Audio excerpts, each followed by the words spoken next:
What makes an enabling environment? We asked the consumers, Aisha and Ellie May, to take us on a tour of what's important to them in theirs at Oakwood Primary in Leeds. These are the mirrors that you can see yourself in. This is where you sit and you chill. On the chair. That's where you play in the play area. John, do we work on that? And you can make things, and we can just make things out of there. We can make a boat or a rocket or a car. This is where you go into the tent, do this in between it, see what you are doing. A time you can see yourself. And these are just all the ornaments what we make. That is the ballet project. Ballet is like this. Ballet is like this, where ballet is like that.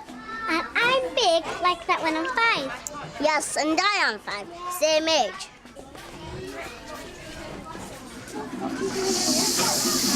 Play. Bam. Sing. Every single day. And we can dance every single day. Yeah, we could do ballet dancing.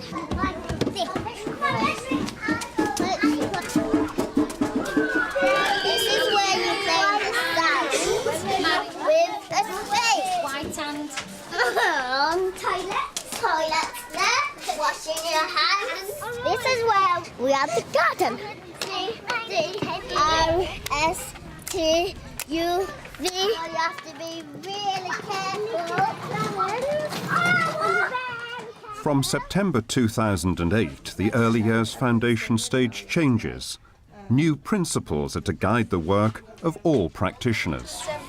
One principle is around enabling environments, the environment playing a key role in supporting and extending children's development and learning. I think the physical environment has a really positive spin-off. The children feel comfortable to explore. They know that they can go anywhere they like. They know they can find those familiar places. They can revisit them, and they can go with their friends or they can go on their own. And that's the same inside and outside. Everything's accessible. There is nothing out of bounds for children, so therefore they can find their own secure place where they can perform, sit with a friend, where they can paint or play. I think we've tried to make places as well where they feel they can go to just to chat and to form those relationships that are so important. I think space is key to children and learning, because if you want children to be expressive, you have to give them the space to do that. We have made certain changes to the environment in the terms of removing doors and opened it all up to create the unit. We've also made sure that equipment that is in the foundation stage is specialist equipment designed to enhance the experience for children. I do worry about rearing a cohort of institutionalised children.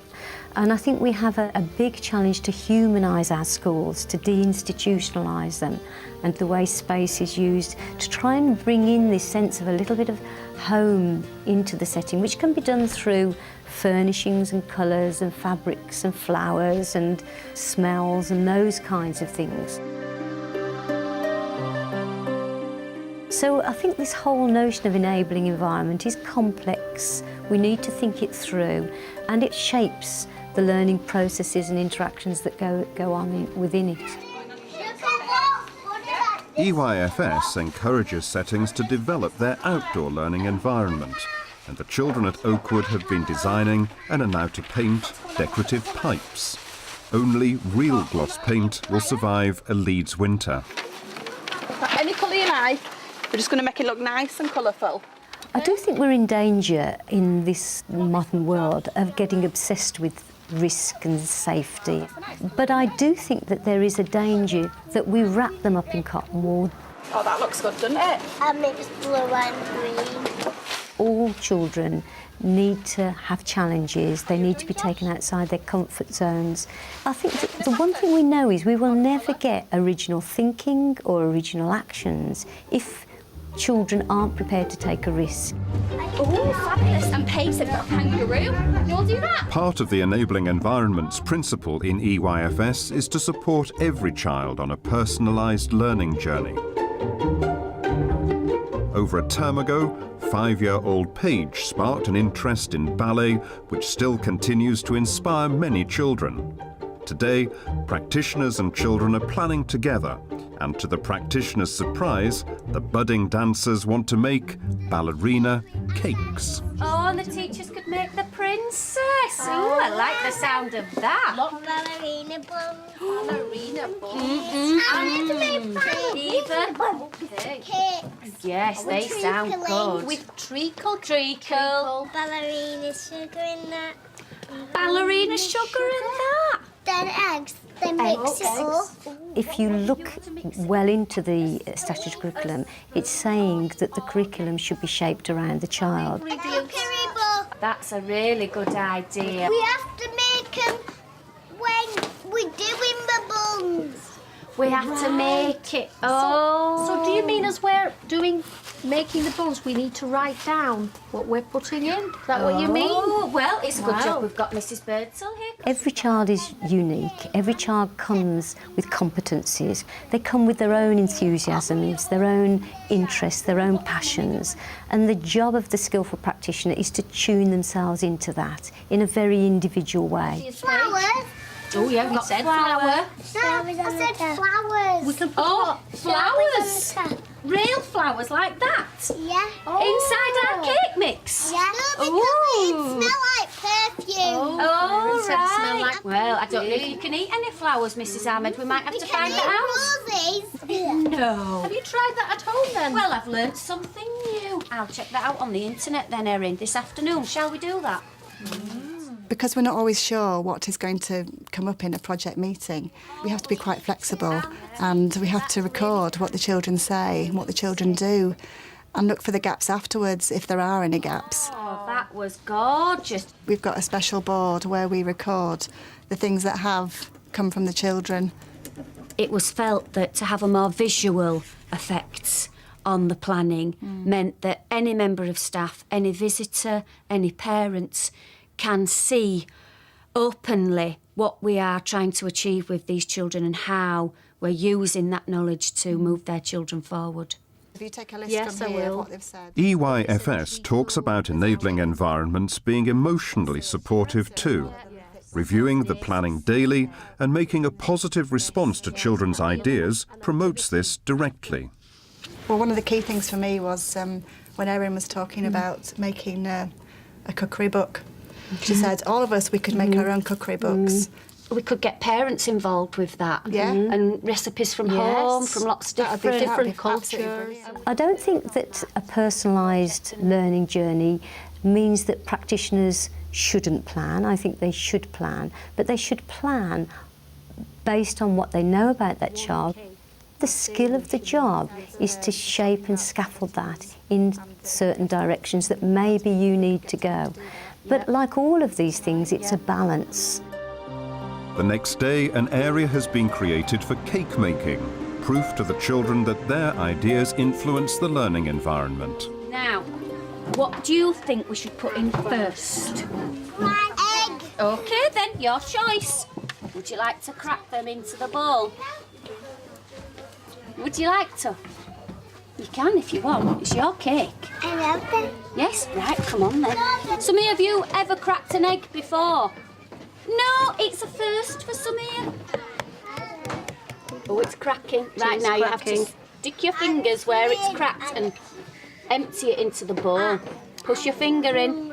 Oh, it's coming out, I can see. How many eggs did Samia say we should have? 2. Right, let me see, Jodie, would you like to break the second egg? Gently. Ooh. You'll hear the sound change. Oh, I heard it change. Well done. A bit more, do you think? Good girl. Like, do it over the bowl. The new learning area gives new opportunities for observation and assessment. Do you have to open it a bit more, Jodie? No, is it coming? Just give it a shake. Oh, wow. Did you see it come out then? Right, should we put the shell away? We observe children in lots of different ways, and obviously it's very important to listen to children. We're able to take photographs, make notes, not just on an individual basis, but I think it's very important to document what children are learning in the group together. From that, we're able to make judgments about what their level of understanding is, which we can transfer into their individual profile. And Erin? Erin. Large. That was very clear, Erin. Now, we have to try and get this into there. First of all, the children need to know that they've got permission to respond in an individual way.